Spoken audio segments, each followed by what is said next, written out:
जय श्री ओम नमः सिद्धिभ्य ओम नमः सिद्धिभ्य ओम नमः सिद्धिभ्य। नमो अरहंताणं नमो सिद्धाणं नमो आयरीयाणं नमो वज्राययाणं नमो लोये सवसाहुणम्। तीन भुवन में सार वीतिराग विज्ञानता शिव स्वरूप शिवकार नमो योग समारिते। चड़ाला जी के आधार से अपना स्वाध्याय का क्रम चल रहा है और इस क्रम में अपनी जो चर्चा चल रही है वह जो सम्यक दर्शन के 25 दोष हैं उसकी चल रही है, जिसमें शंकादि 8 दोषों की चर्चा पूरी करके अब 8 मद की चर्चा चल रही है।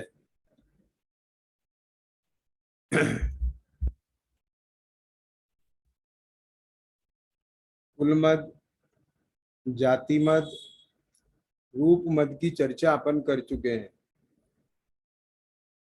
ज्ञान मद की चर्चा करते हैं।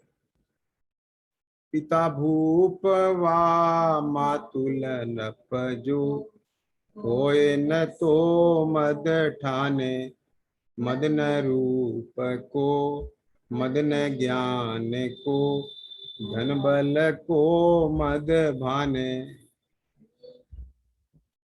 अब यहाँ पर कविवर दौलत राम जी क्या कहते हैं कि ज्ञान का मद नहीं करना चाहिए, अर्थात सम्यक दृष्टि को ज्ञान का मद नहीं होता।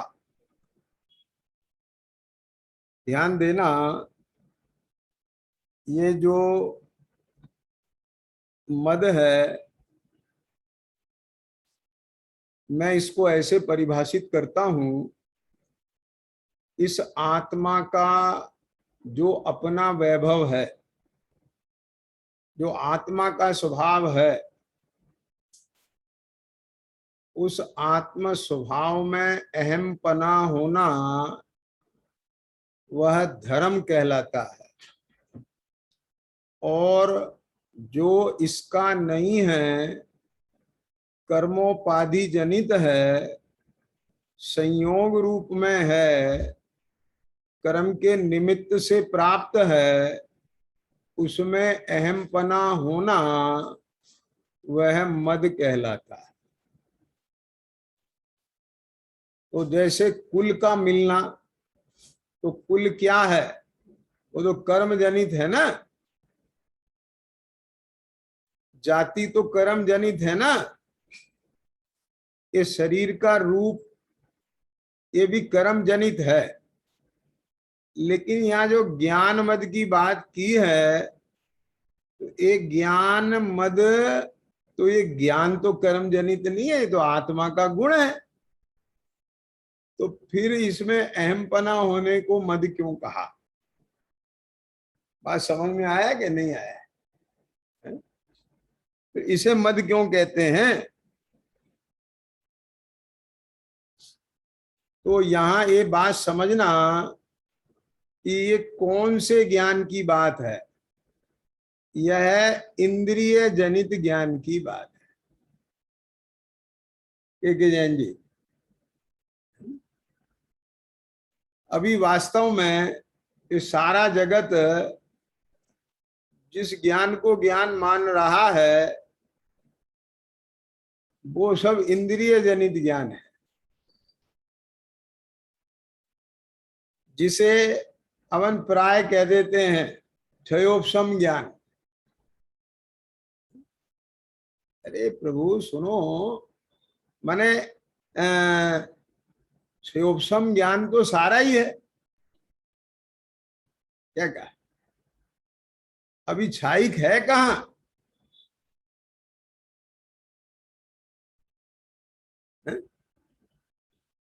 ख्याल में आया ना? लेकिन वही क्षयोपशम ज्ञान, यानी ज्ञान का क्षयोपशम, समझना जरा, अपना जितना भी ज्ञान का क्षयोपशम है, यदि वह ज्ञान का क्षयोपशम इंद्री का आलंबन ना लेकर और अपने ही ज्ञान स्वरूप को अनुभव करे, समझ में आया ना, तो वो आत्मज्ञान अनुभव ज्ञान की यहां बात नहीं है। बात पकड़ में आई कि नहीं आई? क्या कहा? ये जो ज्ञान मद होता है, ये इंद्रिय ज्ञान की बात है।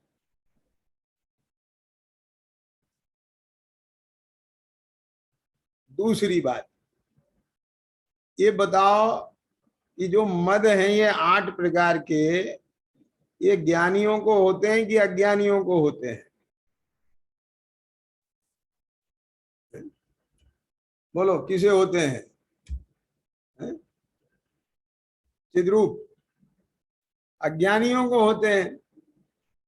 धनपाल जी, ज्ञानी को थोड़ी मद होते हैं। एक ज्ञानी को भी मद हो जाएगा तो उसका ज्ञानी बना चला जाएगा।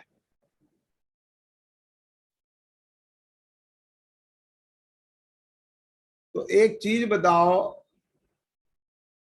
अज्ञानी को ज्ञान मद होता है, ज्ञानी को ज्ञान मद नहीं होता। समझ में आ रहा है कि नहीं आ रहा है? क्या बोला? ज्ञानी को ज्ञान मद नहीं होता। ये ज्ञान मद ज्ञानी को नहीं होता, एक ज्ञान मद अज्ञानी को होता है। अब सुनना ध्यान से जरा, अज्ञानी अज्ञान रूप है कि ज्ञान रूप है? अज्ञानी के पास क्या है? ज्ञान की अज्ञान, तो उसे अपने अज्ञान का मद होना चाहिए। जो जिसके पास है ही नहीं उसका मद कैसे? समझ आया कि नहीं आया? तो बस इसी का नाम तो मद है ना, कि वो जिसे ज्ञान समझ रहा है वो ज्ञान नहीं है, ये तो है उसका ज्ञान, और उसका हो गया उसे मद। क्या समझ में आया? ये जितना भी इंद्रिय जनित ज्ञान है, ये जो शास्त्र पढ़ करके ज्ञान प्रकट हुआ है इसे, तो ये सब इंद्रिय ज्ञान के खाते में जाएगा। क्या? क्यों? शास्त्र ज्ञान है नहीं, शास्त्र कुछ जाने नहीं। समझ में आया कि नहीं आया? तो कहने का मतलब ये हुआ कि ये जो कर्म के क्षयोपशम से जो प्रगट ज्ञान है, ध्यान से सुनना, इसमें जो ज्ञान स्वभाव है वो है ज्ञान। जो जानन जानन रूप है वो ज्ञान है। वो ज्ञान स्वभाव का अंश है। ये जितना भी ज्ञान ज्ञानावरणी कर्म के क्षयोपशम से ज्ञान प्रकट हुआ है, ये स्वभाव का अंश है। लेकिन कौन सा?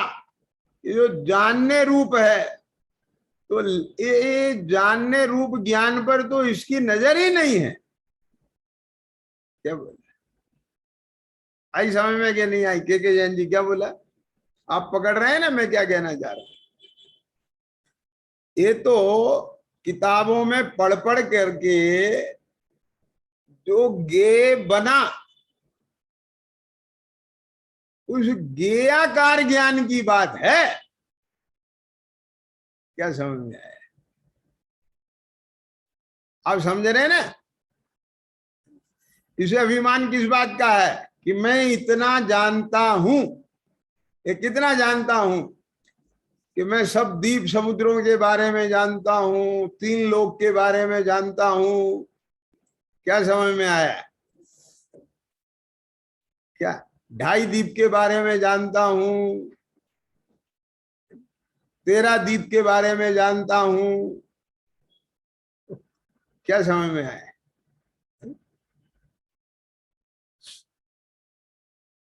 तो ये जो जानता है तू, एक 3 लोक के बारे में जानता है, 2.5 द्वीप के बारे में जानता है, द्वीप समुद्रों के बारे में जानता है, पहाड़ ऋतुओं के बारे में जानता है। ये सब जो जानता है, तो जिसके बारे में तू कह रहा है मैं जानता हूं, तो वो सब गे ही तो है। क्या क्या तो समझ में आ रहा है कि नहीं आ रहा है? राजेश कहाँ है? मुझे नजर नहीं आ रहा है। क्या कहा चिद्रूप? तो तेरे को ये जो ज्ञेयाकार ज्ञान है ना, ये जो इंद्रिय ज्ञान है, उससे अपनी महिमा आ रही है। देखो, जिसको कुलमद होता है, समझ में आया क्या नहीं आया? उसे कुल से अपनी महिमा आती है। जिसे जाति मद होता है, उसे जाति से अपनी महिमा आती है। जिसे रूप मद होता है, उसे शरीर के रूप से अपनी महिमा आती है। आई समझ में क्या नहीं आई? अरे, हर किसी का रूप सुंदर नहीं होता है। तो जिसका रूप सुंदर नहीं है, तो उसे तो रूप मद नहीं होता होगा। होता है? तो क्यों होता है जब उसके पास रूप ही नहीं है? ध्यान से सुनना जरा बात। उसको मद इसलिए होता है क्योंकि वह रूप से अपनी महिमा जानता है। तो जिसके पास, सामने वाले के पास रूप है, तो वो उसकी महिमा उसके रूप से मानता है। और मेरे पास ऐसा रूप नहीं है, इसलिए मेरी महिमा नहीं है, ऐसा मानता है। इसलिए इसे रूप मद कहते हैं। तो समझ में आया क्या नहीं आया? कमलेश जी क्या कहा? समझ में आया ना? कुल से आत्मा की महिमा मानता है, तो इसके पास उच्च कुल है तो अपनी महिमा मानता है, उच्च जाति है तो अपनी महिमा मानता है, और नहीं है तो दीनता मानता है। हो गया ना नक्की? अब सुनना जरा ध्यान से। तो ज्ञान तो भाई साहब सबके पास है।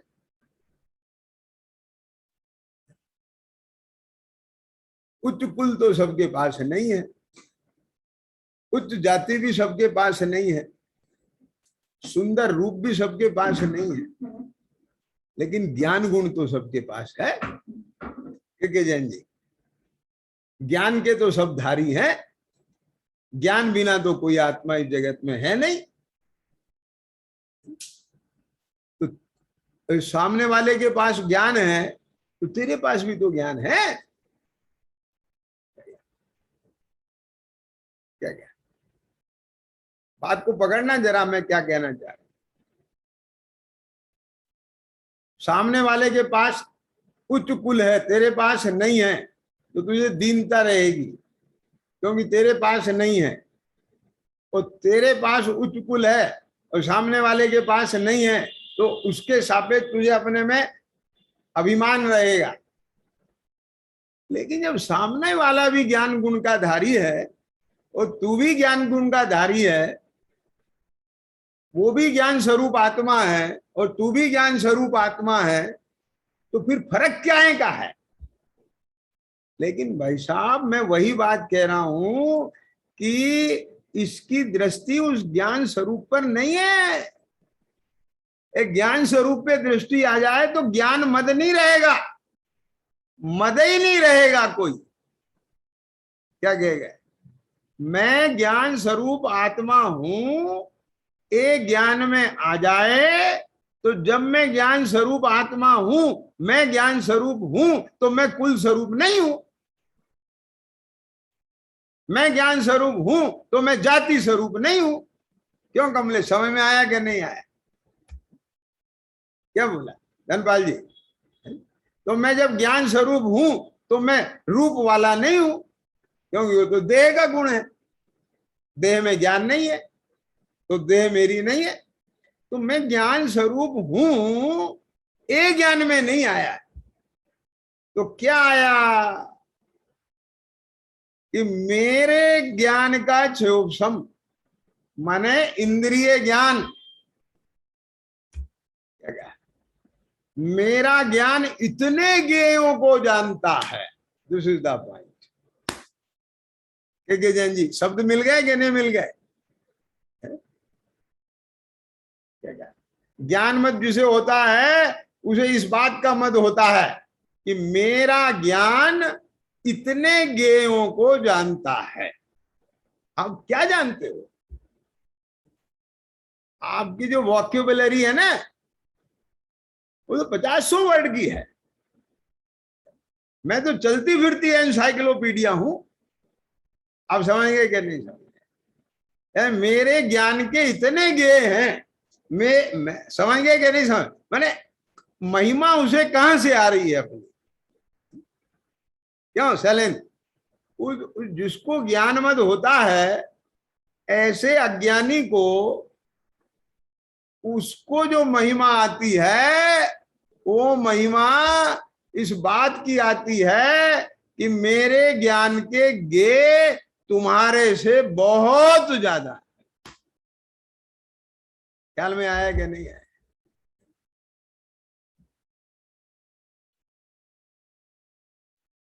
देखो, एक जीके का एग्जाम हुआ करता है। तो जीके के एग्जाम में कौन क्वालिफाइड होता है? कि जिसके ज्ञान के ज्यादा से ज्यादा गे बने हुए। तभी तो उसे पूछो ना कि फला सन में क्या हुआ था, क्या घटना घटी थी, 31 दिसंबर को क्या हुआ था, 15 नवंबर को क्या हुआ था, तो सब बता देंगे। समझ में आया कि नहीं आया? ये रिकॉर्ड किसी ने बनाया था, यानी जितना ज्ञान का गे। अब वो कहता है आप मेरे से कहीं से कुछ भी पूछो, मैं सब जवाब दूंगा। तो वो जवाब कैसे देगा? तभी तो देगा उसके ज्ञान में होगा ना। क्या समझ में है? तो ठीक है, अब सुनो ध्यान से कि तेरे ज्ञान का गे बहुत है। हम एग्री कर रहे हैं इस बात का। तू बहुत कुछ जानता है, बहुत अच्छी बात है। लेकिन एक चीज तो बता कि तू ये भी जानता है कि नहीं है कि तेरा स्वरूप क्या है? क्या शैलेंद्र? तैने पर गे तो असीम बना लिए, लेकिन जिसके गे बने, जिस ज्ञान स्वरूप इसमें वो गे बने, तेरे ज्ञान का वो ज्ञान स्वभाव गे बना के नहीं बना।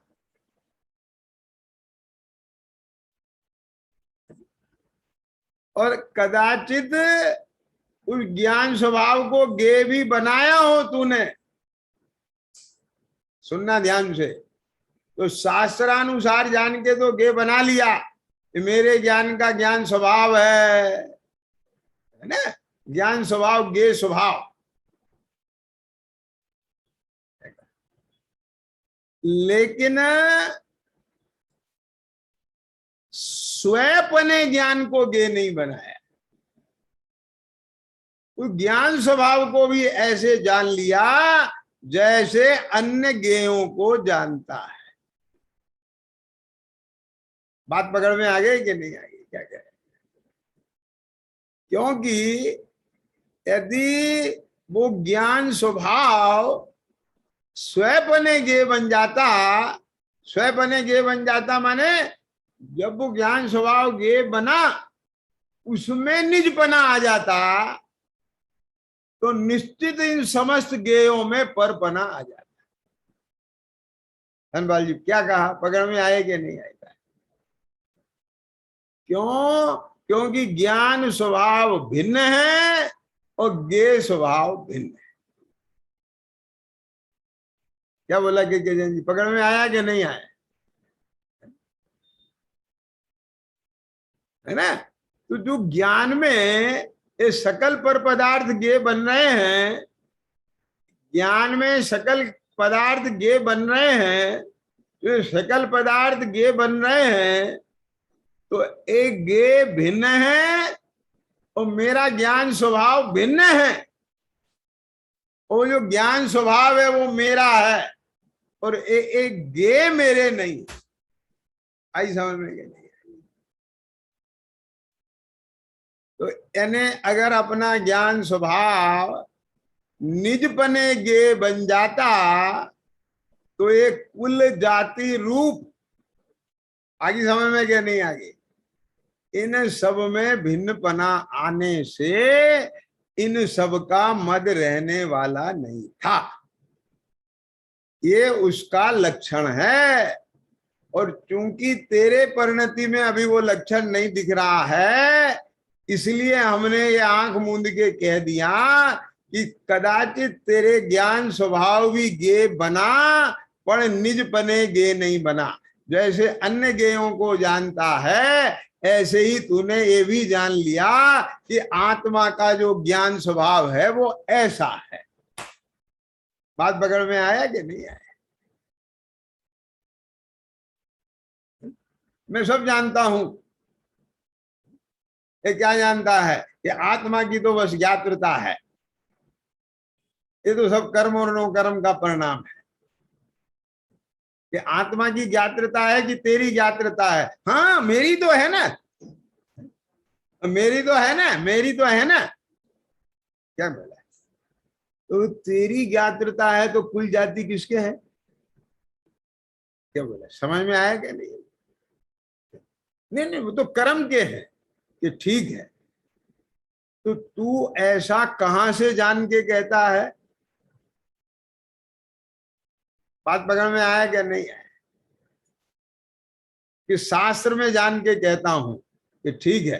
तो शास्त्र में जान के कहता है तो शास्त्र जो कहते हैं तुझे भी वैसा ही भाषित होता है कि नहीं? ये तो मैंने देखा ही नहीं, बस मैंने तो मान लिया कि ठीक है तूने मान लिया, पर ये भी तो देख तुझे क्या भाषित होता है। कुछ बात पकड़ में आया कि नहीं? तुझे जो भाषित होता है उस पर तूने जो शास्त्र कहते हैं वो रख दिया। क्या बोला मैंने? कुछ समझ में आया कि नहीं? तुझे जो भाषित हो रहा है उस पर तूने क्या रख दिया? ओवरलैपिंग कर दिया। किस बात का? कि शास्त्र क्या कहते हैं उसका कर दिया। अब ऊपर से तो दिख रहा है शास्त्र क्या कहते हैं और भीतर में भास क्या रहा है जो तुझे लगता है। आगे ना पकड़ में चोर आ गया क्या नहीं आ गया? और फल तुझे किसका मिलता है? वेदन तुझे किसका होता है? कि जहां से तेरी डोर बंधी है, और डोर तो वहीं से बंधी है जो तुझे भाषित होता है। आगे समझ में क्या नहीं? आगे अब वो जब भी इधर देखता है कहता है नहीं नहीं नहीं मुझे तो ऐसे ही है, ऐसा ही है। ऐसा क्यों है? क्योंकि शास्त्र जो कहते हैं तूने उसे उस पर ढक दिया। अरे ढकना नहीं था। ठीक है जैन जी क्या कह रहे हैं? शास्त्र क्या कहते हैं उसे यहां रखना था और मुझे क्या भाषित होता है उसे यहां रखना था। और जब तक तुझे ऐसा ही भाषित ना हो जो शास्त्र कहते हैं तब तक तुझे अपना उहापोह करना था, इसमें अभ्यास करना था। और जब तुझे वैसा ही भाषित हो जाता तो शास्त्र जो कहते हैं वो ढकने की जरूरत नहीं। आगे समझ में क्या नहीं आई?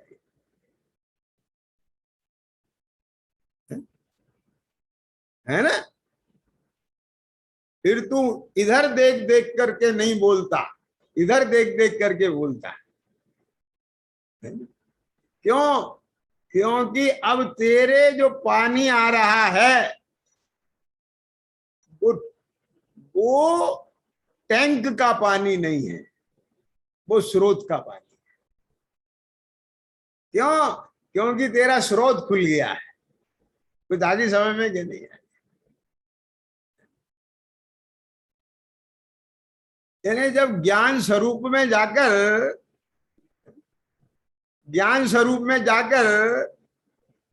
ए, इस इसकी जो कनेक्टिविटी जुड़ गई, मैं तो ज्ञान का पिंड हूं, मैं ज्ञान स्वरूप हूं। अभी से क्या लगता है? ज्ञान की वृद्धि के लिए अभ्यास करने की जरूरत है। क्या कहा मैंने? बात को सुनना जरा ध्यान से।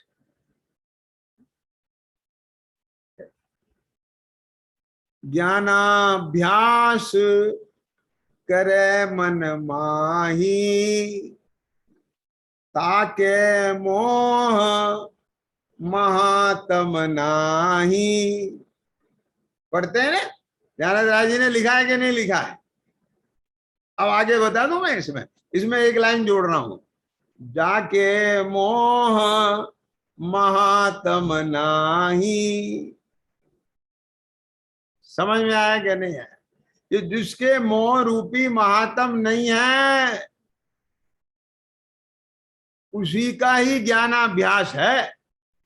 वो ज्ञानाभ्यास का फल है, उसी का ही ज्ञान विकसित होता है, उसी का ही ये छायोपशमी ज्ञान छायिक रूप होता है, उसी का ये मति श्रुत ज्ञान केवल ज्ञान रूप परिणमित होता है। ये कौन से ज्ञान का अभ्यास करने से? ये शास्त्रों का अभ्यास करने से होता है क्या? तो शास्त्र क्यों लिखे गए हैं फिर? अरे फिर बोला ना तेरे से, ये क्या बोला? ये शास्त्र ऐसा कहते हैं और मुझे ऐसा भासता है, इसीलिए शास्त्र लिखे गए। ख्याल में आया क्या नहीं? मेल मिलाने के लिए लिखा है। आप समझे कि नहीं समझे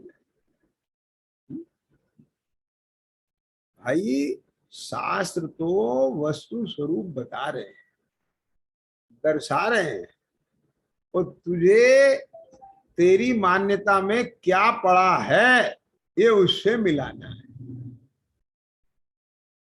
आगे समझ में क्या नहीं है? अब मैं आपसे एक बात पूछता हूँ कि जैन जी, जरा बहुत मार्मिक बात आ रही है मेरे ज्ञान में, अभी सुनने की जरूरत है। वैसे तो शास्त्रों में 3 लोक का वर्णन है। एक तिल्लोय परिणति नाम का शास्त्र भी है कि नहीं है? है ना? तो 3 लोक का वर्णन उस शास्त्रों में है कि नहीं है? क्या समझ में आया?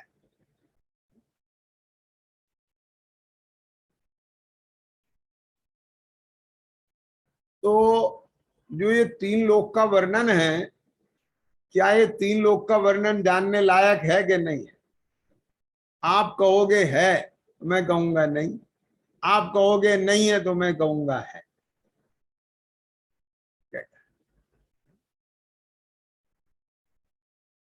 आप कहोगे जानने लायक है, तो मैं ये कहूंगा कि तुमने 3 लोक को तो जान लिया, तो उसमें अपना आत्मा तो आया नहीं। अनंत जीव आए, द्वीप समुद्र आए, ये सब आए, परिणामों का ये फल लगता है, ये सब आया, नरक स्वर्ग का वर्णन आया, सब कुछ आया। बात समझ में आया कि नहीं आया? तो 3 लोग जाने, लेकिन 3 लोग से भिन्न अपनी सत्ता और स्वभाव को नहीं जाना, तो 3 लोग को जानने से क्या मिला? इनसा बहुत फायदा होता है, पता चलता है इन परिणामों से वहां वहां जन्म होता है, ऐसे देव होते हैं, उनका शरीर ऐसा होता है, ये सब होता है, नारकी ऐसे होते हैं, उनके दुख ऐसे होते हैं, सुख ऐसे होते हैं, सब पता चलता है। लेकिन इन सबको जानने से तुझे क्या होगा? नहीं नहीं, इस बात की सीख मिलेगी कि पाप नहीं करना चाहिए, धर्म में लगना चाहिए। बहुत अच्छी बात है। ख्याल में आ गया कि नहीं आया? पहले तो तू ये बता पाप क्या है, और ये बता धर्म क्या है। तो मालूम क्या कहेगा के जैन जी का है कि हिंसा पाप है और अहिंसा धर्म है। तो हिंसा कौन सा हिंसा पाप है कि दूसरों को मारना हिंसा पाप है और दूसरों को बचाना अहिंसा धर्म है। और वीतरागता कहाँ चली गई फिर? क्या समझ में आया कि नहीं आया? अरे मारना वो अप्रशस्त राग है, भाव है, और बजाना वो प्रशस्त भाव है। वो अप्रशस्त कषाय है, ये प्रशस्त कषाय है। वो धर्म अकषाय भाव में है। क्यों? आप समझे कि नहीं? मतलब इसको कुछ पता ही नहीं है। तो फिर इसका मतलब क्या है कि तीन लोग के बारे में नहीं जानना चाहिए? हम कहेंगे हाँ जानना चाहिए, लेकिन किसे, कब, उसे जानने का क्या फल है? कि देखो, जिसको तत्व निर्णय हुआ है वो, अब ध्यान से सुनना, अब उसके स्वरूप का निर्णय तो हो ही गया। अब उसे तो कुछ करना बाकी रहा नहीं है। अब उपयोग ऐसे गेहूं में लगाता है तो वहां राग आदि बहुत होते हैं, और कहीं तो लगाएगा ही। और स्वयं हर बार बनता नहीं है निरंतर। समझ में आ गया क्या नहीं आया? तो इसलिए तीन लोग को जानने में अपने उपयोग को लगाता है, वहां इसके राग आदि नई वृद्धि को प्राप्त होते। एक बात। दूसरी बात, वहां से इसका जो तत्व निर्णय है वो पुष्टि को प्राप्त होता है। क्यों? क्योंकि वे सब इसके ही विशेष हैं जो इसने निर्णय किया है। वहां सब उसके उदाहरण रूप भाषित होते हैं कि देखो, जिन्होंने प्रशस्त कषाय की उन्हें ऐसे फल मिले, जिन्होंने अप्रशस्त कषाय की उन्हें ऐसे फल मिले, और जिन्होंने कषाय का अभाव किया स्वभाव के आश्रय से उन्हें ये फल मिला। तो बात ख्याल में आ गया क्या नहीं आ गया? मैंने उन सब में अपने ज्ञान को जो लगाया, क्या कहा, तो ज्ञान को, मैं अपने ज्ञान को वहां लगाने से इसके ज्ञान में निर्मलता बढ़ी। तो अपने ज्ञान की निर्मलता यानी उपयोग की निर्मलता है ना। और क्योंकि वहां पर जो निमित्त है बाहर में वो अपने स्वरूप के पोषण का है, और उसे साधन रूप में ये बनाता है कौन? सम्यक दृष्टि जीव। ख्याल में आया ना? तब तो एक कार्यकारी है, और उसी की उसी आशय से ही आचार्यों ने सब वर्णन किया है ताकि जगत के जीवों को ये पता चले। और जो मिथ्या दृष्टि जीव हैं उन्हें भी इस आशय से पढ़ने की प्रेरणा दी है ताकि उन्हें समझ में आए कि ये सर्वज्ञता की क्या महिमा है। देखो, सर्वज्ञ भगवान ने तीन लोक को जाना है। आई बात समझ में क्या नहीं आ गया? उन्हें सर्वज्ञता की महिमा है, केवल ज्ञान की महिमा है, तो वो सब जाने। और फिर ये सब भी जाने कि देखो कि ऐसे ऐसे परिणामों का ये फल होता है, वो सब जान करके वे मुक्ति के मार्ग का उपाय करें।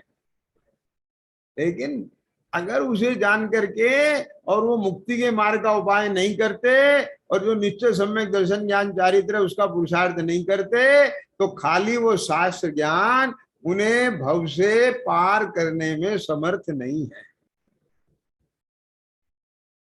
ख्याल में आया? कसाई की मनता से उनको जितना शुभोपयोग हुआ उतना उन्हें जो पुण्य आश्रव बंद हो गया है उसका फल आ जाएगा, और भोग पुण्य फल हो एक इंद्री क्या इसमें ला ली।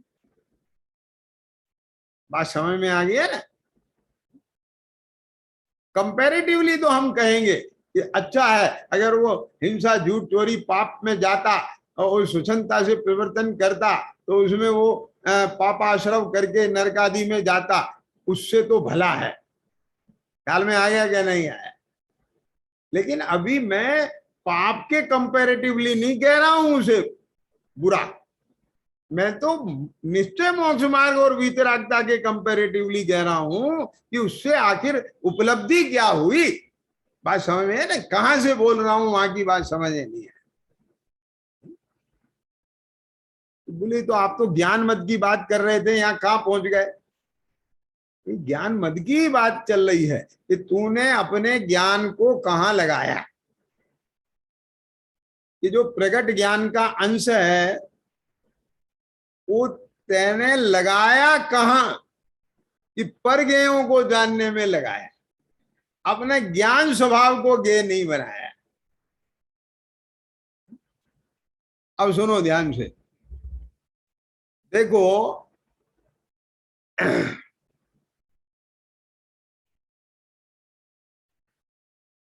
जिनको ज्ञान मद होता है यानी वे सब अज्ञानी, उन अज्ञानियों को हम दो भागों में बांट रहे हैं धनपाल जी। एक ऐसे अज्ञानी कि जिनके क्षयोपशम की अधिकता है, और एक ऐसे अज्ञानी जिनके क्षयोपशम की न्यूनता है। या क्षयोपशम से मतलब यही समझ लेना कि उनकी बुद्धि कम काम करती है, उनके इतने ज्ञान नहीं है, उन्हें इतने सब वो नहीं आती है ना, दुनियादारी समझ लो, अपना बगुला भगत जैसे हैं सीधे। तो अब ध्यान से सुनना कि जिनके ज्ञान के क्षयोपशम की न्यूनता है तो वे बेचारे दीनता में ही जीते रहते हैं।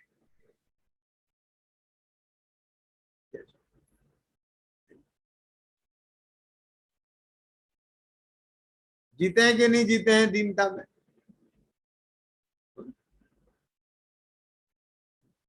हम तो ये भी नहीं जानते, हम तो ये भी नहीं जानते, हम तो ये भी।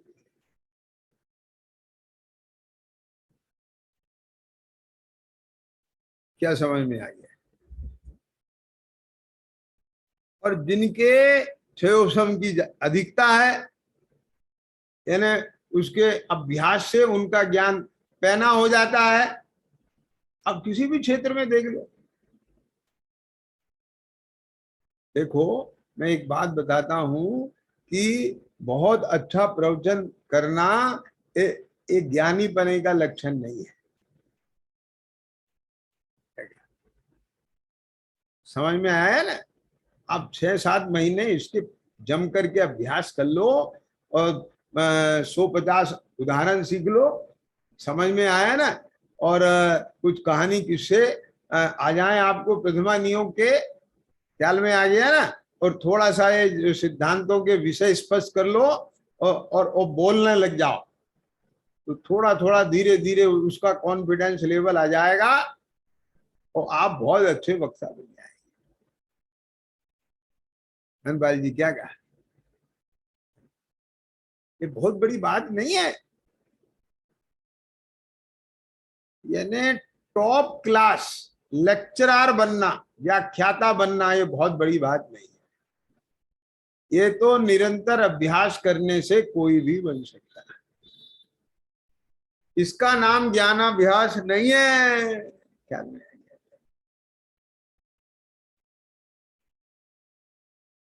बहुत शास्त्रों का अभ्यास माने ज्ञानाभ्यास नहीं है। ज्ञान का ज्ञान स्वरूप के सन्मुख झुकना और समस्त प्रज्ञाओं से भिन्नता का अनुभव करना। कहाँ है कमलेश जी ध्यान। अब जब लक्ष्मी आई तो आप मुंह धोने चलेंगे। क्या बोला, क्या कहा। ये अपना जो प्रकट ज्ञान है वर्तमान का, उसका अपने ज्ञान स्वरूप के सन्मुख झुकना। झुकना माने क्या, कि वो ज्ञान ऐसा नहीं है कि यूं झुकेगा। झुकने का मतलब है कि अपने से उस ज्ञान स्वरूप की अभिन्नता और परज्ञेयों से भिन्नता भासना। This is the point. इसका नाम है झुकना। और अगर आपके ज्ञान में जो परगे बन रहे हैं वे निज रूप भाष रहे हैं तो समझ लो ज्ञान पर में झुका है।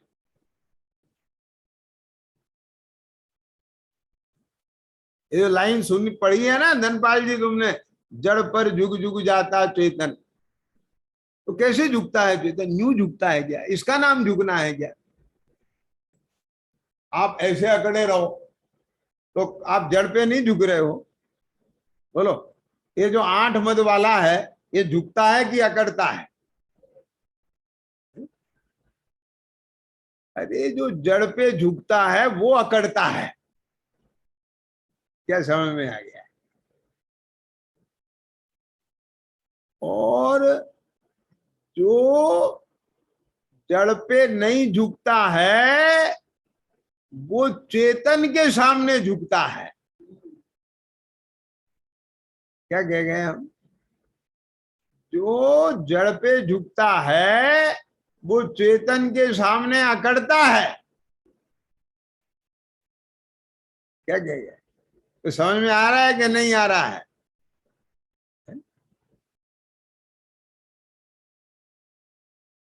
जड़ पे झुकना और चेतन में झुकने का क्या मतलब है? कि जड़ को अपने से अभिन्न अनुभव करना, अपने को जड़ रूप अनुभव करना, अपने को कर्म नो कर्म रूप अनुभव करना, ये है जड़ पे झुकना। और अपने ज्ञान में उससे भिन्न अनुभव करना और अपने को ज्ञान स्वरूप अनुभव करना, ये है ज्ञान स्वरूप में झुकना। आई समझ में? नहीं तो जिसका ज्ञान ये अभ्यास करता है, क्या अभ्यास? ये परोन्मुख प्रवृत्ति, उसे सोन्मुख करना। तो कौन सी प्रवृत्ति को सोन्मुख करना के जैन जी? परोन्मुख को। अब तो परोन्मुख तो एक समय की पर्याय थी, तो गई, अब उसे कहां से सोन्मुख करोगे? ख्याल में आ गया क्या नहीं आया? एक कथन में ऐसा ही आएगा, ये परोन्मुख वृत्ति को सोन्मुख करना। परोन्मुख वृत्ति को सोन्मुख करना माने क्या? कि तेरी जो उपयोग की वृत्ति परोन्मुख चली गई उसको जाते हुए देख करके और वर्तमान में अब नहीं जाने देना, ये है सोन्मुख करना।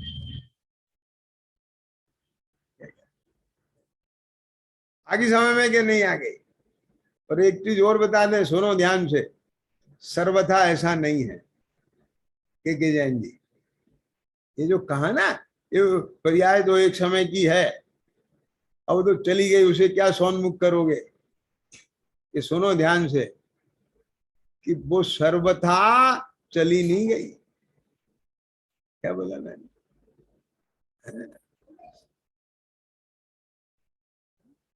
वो पर्याय कोई द्रव्य से अलग नहीं पड़ी थी, उसमें कोई ध्रुव भी था। क्या समझ में आया? तो उसकी अपेक्षा से ये कहें कि पर में जो मैं जा रहा था अब मैं पर में नहीं जाऊंगा। माने क्या? जो मैं उस पूर्व पर्याय में था और जो मैं अब इस पर्याय में हूं, क्या समझ में आ गया? तो वो दोनों है तो मेरी ना।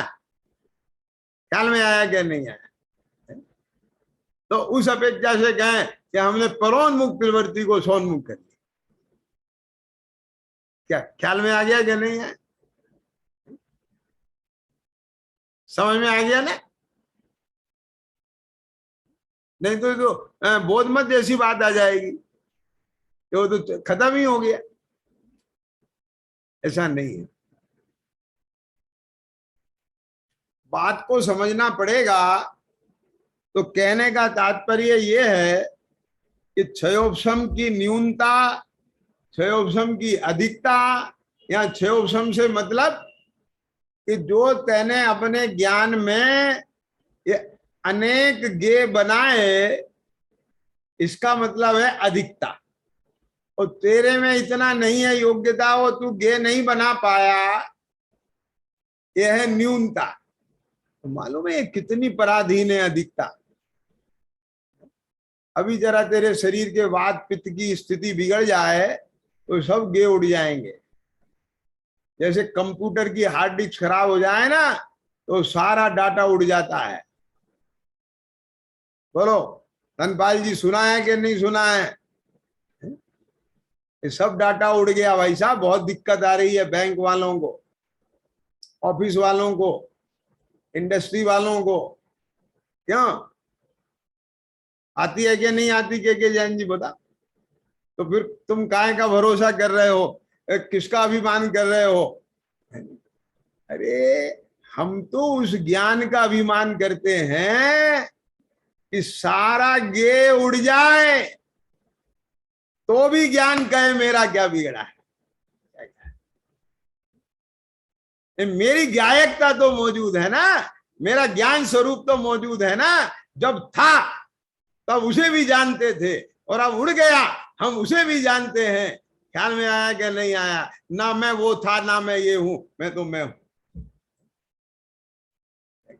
उसके होने से ना मेरी महिमा है और ना उसके उड़ने से मेरी दीनता है। ख्याल में आया कि नहीं आया? मेरा मेरा जो मेरी जो महिमा है वो मेरे ज्ञान स्वभाव से, मैं ज्ञानमयी तत्व हूं, इससे मेरी महिमा है। कुछ समझ में आया कि नहीं है? और मुझे उन गेयों को अपने में उतारने की क्या जरूरत है? ये मैं उन्हें पकड़ पकड़ करके ज्ञान में बैठाऊं, सेट करूं यहां, और फिर मैं उन्हें जानूं, इससे मेरी महिमा है क्या? मेरी महिमा तो इस बात से है कि वे सहज बने, ज्ञान का गे बने। क्या कह गया मैं? कुछ आई बात पकड़ में कि नहीं आई धनपाल जी? क्या कह गया? मैं ज्ञान का स्वरूप ऐसा है, ज्ञान स्वरूप ऐसा है। ये जो इसने पकड़ पकड़ के रट रट करके और ये सारा ये गे बैठाए हैं इसने, अभ्यास कर करके। बात समझे? शास्त्र पाठी भी मूड है जो निज तत्व जान। तो ये जो पाठी हुआ है ना, सुनना ध्यान से, ये उनको बैठालना है मेरे ज्ञान का स्वरूप नहीं है। तो ज्ञान का स्वरूप क्या है? कि सहज बने लोका लोक ज्ञान में जल। क्या क्या? अब बताओ मुझे।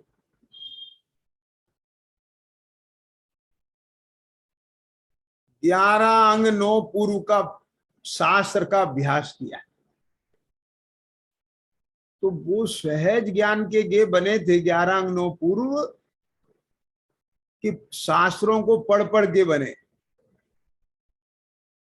बोलो कि समझ में आया कि नहीं है?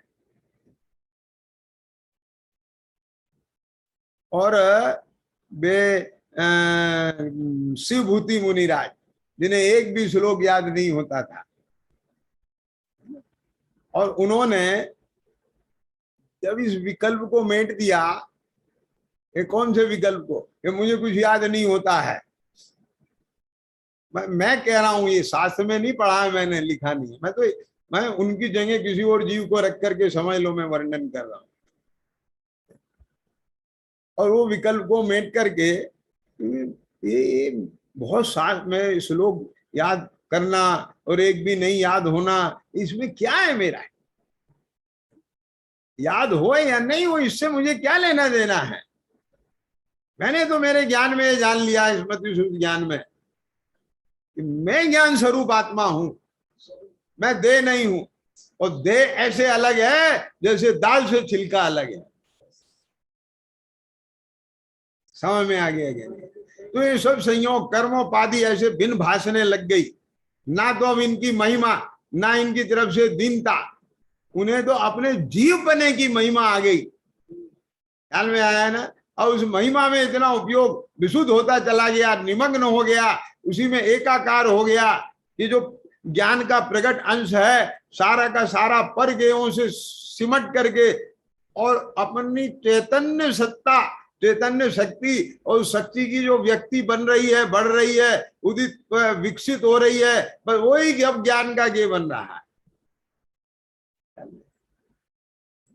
और अब उसी में स्थिरता को प्राप्त हो गए, उसी उसी में अनुभव करते करते अब वो वहां पर तो केवल ज्ञान के बाजे बज गए। जो आचार्य महाराज थे, जो ये कहते थे कि अरे शिव बुद्धि तुमको तो एक श्लोक भी याद नहीं कर पाते हो तुम, अब वे ही आचार्य और उन्हें नमो अनंतानम करके नमस्तु कर क्यों? अब समझे कि नहीं समझ में आया? बोलो क्यों कमलेश, समझे भैया? अब जो हम तुम आपको अभी कह रहे थे, क्यों भैया क्या कहाँ ध्यान चला गया तुम्हारा? घबराना नहीं, तुम्हारा ध्यान ही अपने ध्येय में लग जाए तो कहो तो हम ही कहें नमो अनंतानम। ख्याल में आ गया क्या नहीं आया? ऐसा कुछ नहीं है, एक एक पर्याय स्वतंत्र पड़ी हुई है पूरी की पूरी, हर द्रव अपने में स्वतंत्र स्वाधीन है। कब क्या हो जाए परिणमित कुछ नहीं कह सकते आप। अब मैं आपसे पूछता हूं कि शिवभूति मुनिराज ने कितने दिन का अभ्यास किया कि वो द्वादश सांग के ज्ञाता हो गए?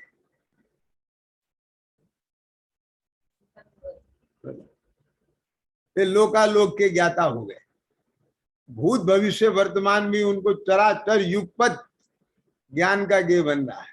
तो ये रट रट के नहीं बना है के जैन जी क्या कहना, वो तो जितना परिणमित हो चुका वो सहज ज्ञान में गे बन रहा है, और जो अभी वर्त रहा है वो ज्ञान में गे बन रहा है, और जो आगे होएगा वो ज्ञान में गे बन रहा है। ज्ञान उन्हें गे नहीं बना रहा है। क्या कह गए? क्या कह गए? ज्ञान उन्हें पकड़ पकड़ के गे नहीं बना रहा है, वे सहज गे बन रहे हैं। और जो ये अभ्यास करने वाला है वो पकड़ पकड़ के गे बनाता है। तो गे नहीं बनाना चाहिए। एक तरफ आप ही तो कहते हो कि गाथा याद करो, परिभाषा याद करो, सिद्धांत याद करो, क्यों? और आप कह रहे हो पकड़ पकड़ के गे नहीं बनाना। भाई तुम नहीं समझते हो कि कहाँ किस आशय से कौन सी बात कही जा रही है। जिस दिन आपको ये बात समझ में आने लग जाएगी कि यहाँ किस आशय से कह रहे हैं, तब सारा विरोध मिट जाएगा। और विरोध तो मिट ही जाएगा, आपके आभास मिट जाएंगे। क्या बोला मैंने? आपकी स्वच्छंदताएं मिट जाएंगी। अगर आप यहाँ आशय ना समझें तो मालूम क्या यहाँ से ग्रहण करेंगे आप? साहब ने कहा है कि सब अब शास्त्रों का अभ्यास करने से कोई कार्य नहीं है, ये सब याद वाद करना है, इन सब में तो ज्ञान को फंसाना है। ये अर्थ निकाल लिया तुमने, झट निकाल लिया। ऐसे अर्थ निकालता है ये। अरे कहाँ क्या बात कही जा रही कुछ समझ में नहीं आता। मेरा मतलब समझ में आया क्या नहीं आया?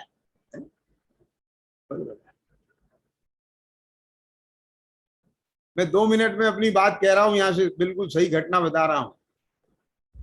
एक साधर्मी बहन है, उनका जीवन उनने ऐसे बना रखा है, तो बाल ब्रह्मचारिणी है, निवृत्त है वो, और वो 24 घंटा अपने साथ स्वाध्याय, चिंतन, मनन, आराधना और पूजा भक्ति इसी में लगाना। और उन घर में एक बाई है, और उनका भोजन बना देती है, और वो भोजन कर लेती हैं, और अपना जो है बस बाकी के 21-22 घंटे अपना उसमें आराम हो गया, वो सब हो गया, और कोई दुनियादारी की प्रवृत्ति नहीं है। तो हम ऐसे ही किसी बात पर ऐसा बोल रहे थे कि देखो बहुत अच्छा जीवन बना लिया ना उन्होंने। अब एक और दूसरी बच्ची, अब उनने वो बात सुन ली। अब वो सुन करके क्या, उनने जो है बाई की तलाश करना शुरू कर दी। अभी तक अपना भोजन खुद बनाती थी, अब बाई की तलाश शुरू कर दी। हमने कहा ये क्या, बोली वो आप उनकी बड़ाई कर रही थे ना कि बस वो तो कुछ नहीं, अपना समय नहीं खराब करती कहीं में भी, और हर समय स्वाध्याय अध्ययन करती रहती है, और वो बाई भोजन बना देती है, वो भोजन कर लेती है। तो हमने भी बाई की तलाश शुरू कर दी। हमारा 4-6 घंटे का समय भोजन बनाने में खराब होता है, और बाई बना दिया करेगी और हम अपना स्वाध्याय किया। ये झट से ऐसे अर्थ निकालते हैं। तो हमने कहा भाई साहब, हम किससे क्या कह रहे हैं, अगर वैद्य जी जो हैं किसी मरीज की बात कर रहे हैं, उसे कोई सजेशन दे रहे हैं, उसे अप्रिशिएट कर रहे हैं, या उसकी कोई बात कर रहे हैं, तो वहां बैठे हुए और मरीजों को कान नहीं लगाना चाहिए।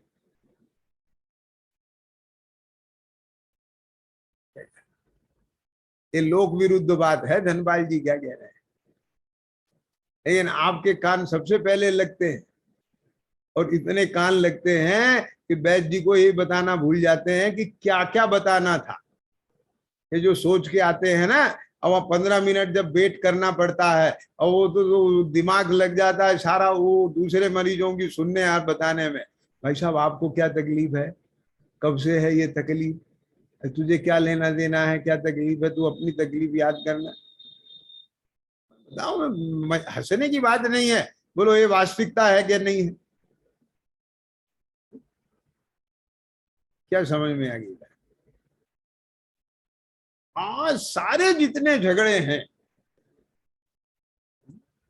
ये जो समस्याएं खड़ी हो रही हैं, कोई पूजा पाठ छोड़ देता है, कोई व्रत उपवास छोड़ देता है, कोई कुछ कहने लग जाता है, कोई कुछ करने लग जाता है, कोई किसी की आलोचना, ये सब इसी चक्कर में है कि जहां जो कथन जिस आशय से किया है शास्त्रों में आचार्यों ने, और वक्ता कब किस अभिप्राय और किस आशय से किस प्रयोजन की सिद्धि के लिए क्या कह रहा है, आप वहीं से यदि नहीं सुनोगे समझोगे तो ये ही झगड़े खड़े होंगे।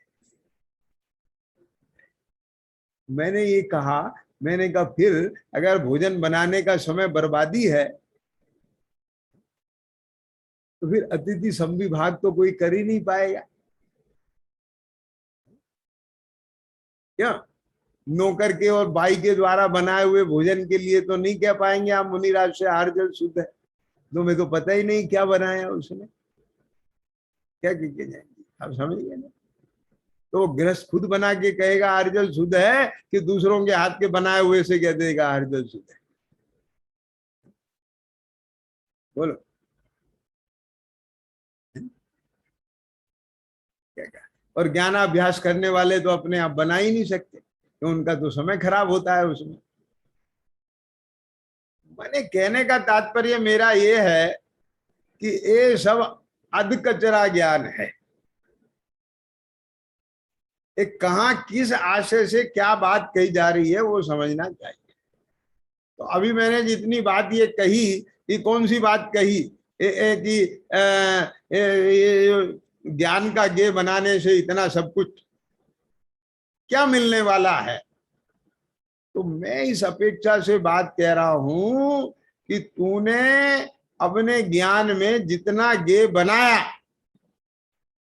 और तूने उससे अपने को ज्ञानी मान लिया, और ज्ञानी हुआ नहीं, इसलिए तुझे उस ज्ञान का मद आया। बात पकड़ में आया कि नहीं आया, क्या क्या। यदि तेरे ज्ञान में ज्ञान स्वरूप आ जाता, तो उस ज्ञान स्वरूप की शक्ति सामर्थ्य भी आती कि मेरे ज्ञान का स्वरूप इंद्रिय और मन से जाने ये नहीं है, कि बिना इंद्रिय मन के एक समय में लोकालोक को, भूत भविष्य वर्तमान को जाने, ये मेरे ज्ञान का स्वरूप है। और सकल के ज्ञायक तदपि निजानंद रसली। तो जो ये जानता है उसे किंचित क्षयोपम का अभिमान कैसे हो सकता है। तो समझ में आया कि नहीं आया।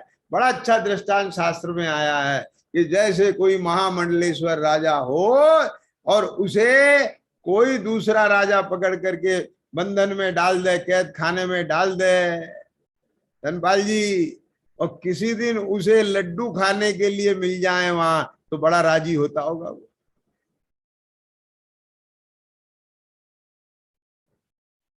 नहीं आती उसे उसकी, क्योंकि वो अपने स्वरूप को समझता है। तो ऐसे ही समझ में आया कि नहीं आया है? ये जो जीव है इसको इस प्रकार से उस ज्ञान का अभिमान नहीं होता है। और विशेष चर्चा में कर लूंगा, समय बहुत ज्यादा हो गया लग रहा मुझे आज, है ना। क्योंकि प्रकरण चल रहा था तो उस विषय को खोल दिया मैंने, है आपको आशय समझ में आ गया।